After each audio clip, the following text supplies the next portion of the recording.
Yo, what's up mga cottage, sa magandang hapon muli sa ating lahat. So yun, at andito na tayo itong sa may Matina Playa. Yan, so i-update natin, kamustahin naman natin dito banda itong Matina Playa Talomo Bridge. At ano na po ba yung meron dito, kung may mga kakaiba ba tayong mga makikita or ganun pa rin mga kaotiks. Yan, so ito yung mga motorista na dumadaan. Yung bagong lahat, mega shot pala kaya Sir John Emphasis. Yan, maraming salamat talaga sa kanya, Sir John Emphasis. Yan, so kita naman ninyo mga kaotiks na umuulan na po. So, kanina galing po ako sa may Times Beach Rotonda. At kita naman po ninyo kung ano po yung meron doon. Yan o, umulan na. Sana bago pumulan ay makuha tayo muna ng napaka sa taas. Huwag ka po munang pumunta dito mga cottage. Please lang ulan. Yan. So, ganun pa rin mga cottage. Oh. Kita naman ninyo. Yan. So, yan mga cottage. May mga bagyo kasi na nagdaan dito nung tawag nito, ngayon lang buwan niya mga kautis, yung bagyo na yun, napaka lakas din dun. Titingnan natin kung yung bagyo na yun ba ay naka-apekto dito sa ginagawang tulay na to. Yan. So pansin naman ninyo mga cottage, ano? Hindi ko alam kung bakit may bubuhangin dyan, no? Taas. Yan. Yung kulay, okay pa naman mga cottage, maganda pa. Kasi yun nga po, ilang buwan pa dito mga cottage. June 1 na tayo nag-opening. So dito tayo daan mga cottage. Oy. Asa mo nagagi dire? Dire na ba gaya na dire? So yun, saan kayong daanan dito mga dire? Rito? Sige salamat. So yun mga cottage, dito naman yan. So kita po ninyo ano po yung mga meron. Yan. So talaga napakatibay talaga nito mga cottage. Napakaganda tingnan itong ginagawang tulay na. Yan. So soon mga cottage, yung Santa Ana Wharf bridge doon banda, tapos na kasi talaga tayo sa mga ginagawa nila mga cottage, yung sa tulay talaga. Yung sa kabilang dulo na lang talaga yung kulang para po magdugtong na talaga, at yung kabila matatapos na. Yan, abangan na lang natin next year mga cottage, ano pa yung mga magbago or mga magaganap. Kasi yun nga po ay sabi nga po nung napagtanungan natin doon sa may Santa Ana Wharf, baka po ay next month matatapos na. Basta di pa daw matapos itong taon, matatapos na yung ginagawang bridge doon po sa may Santa Ana Wharf. Yan. So mga cottage, pupuntahan na natin dyan sa taas ano po yung mga makukuha nating update. Yan. So samahan nyo ako. So ito mga cottage, yan. Nakapunta tayo dito sa taas. Titingnan natin yan, oh.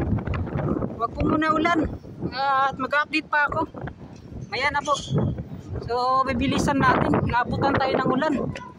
Hi. So dito, so pa naman mga cottage, dito sa baba, sa ilalim nitong tulay, isa din talaga sa mga kinukuha natin ay itong itong mga pagbabandal po nila. So ngayon maganda kasi wala po tayong mga nakita nga ay binabandal ng mga tao dito. Yan, punta po tayo dito sa taas. Yan, no?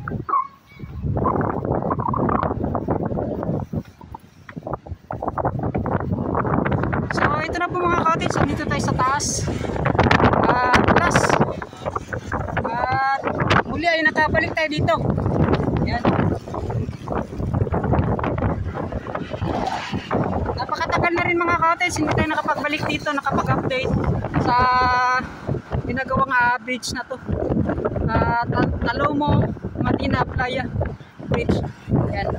Napakaraming mga sasakyan mga motor, no?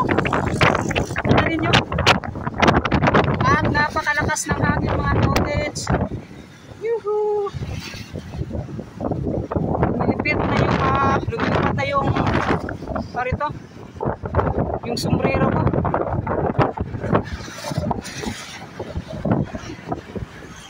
So ganito mga cottage yung mga eksena na makita natin, yung mga dumadaang sasakyan, mga motorista na dumadaan dito. Yan. So goods na goods pa naman mga cottage. Yan, medyo may mga nakita lang tayo mga parang natatanggal na kulay. Pero walang problema yan mga cottage. Yung problema talaga yung bandal po dito. Kasi yun nga po ay parang sagabal sa mata. Mawawala po yung ganda nitong ginagawang tulay na to. And then yung panahon po. Yan, dumaan po sa may bandang dito. So papunta po yan ng Samalaylan. Yan. So di na po makita yung Samalaylan. Mga cottage. So sana huwag muna dito sa gitna mga cottage, dito sa Davao City. Nag-update pa po tayo.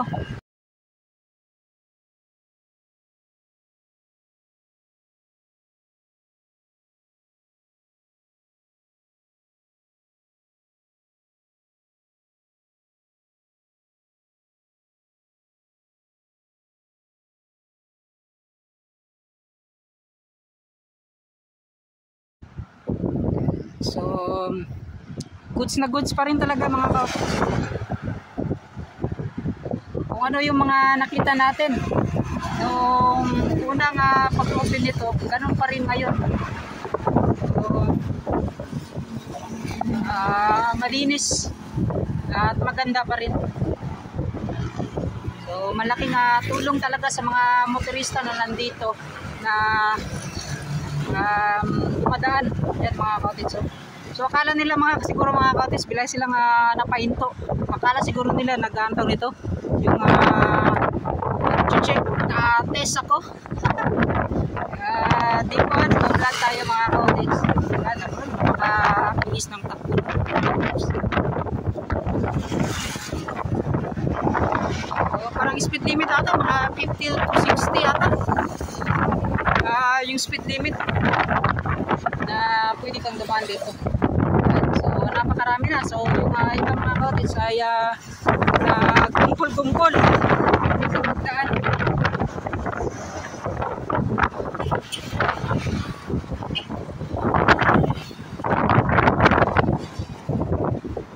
So ito mga cottage at yes. So akala talaga nila no, kinukuhanan ko ng speed limit. So yun. So ito po yung naririnig natin sa baba ito. Yan pag dumadaan sila. Parang tawag nito. Pan siya. Focus siya ng tinig yan. Yun. So doon banda. So dito parang goods na goods. Yan. Dito wala pong mga tinig na marinig masyado dito mga cottage. Pero doon napakalakas. Yan. So yun napakaganda pa rin mga cottage ng coastal road. At ito sa ginagawang tuloy, inuulit ko. Yan. So binalikan natin.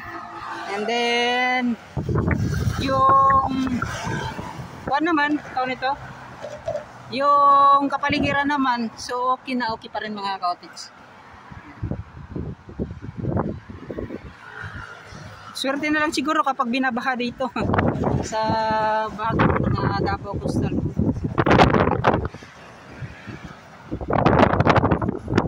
And then sa paggawa nila yung sa paligis talaga. So yun nga po yung napaharap talaga.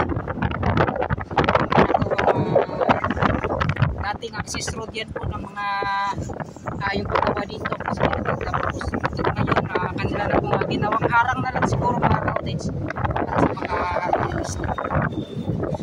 So yung mga ka-cottage, unti-unti na po pumapatak yung ulan. So paglakas ng ulan mga ka-cottage, uuwi na po ako kasi nga po ay yan. Paputan tayo. So, bawal magkasakit ngayon. Napaka mahal po ng yan mga ka-cottage. Yun no. So papansin po ninyo himala po walang tao.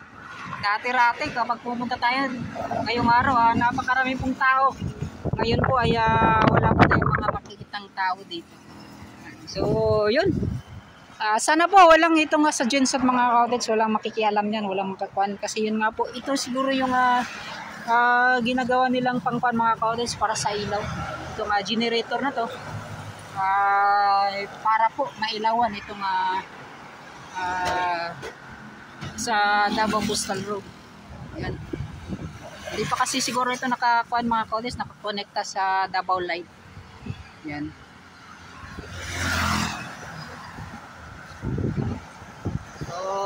Sobrang dami mga dumadaan dito mga ka-cottage. So gusto kong dumaan sa kabila mga ka-cottage sa muna. Yan. Kabila tayo. Yan. So pasensya, wala kasing pedestrian lane dito mga ka-cottage.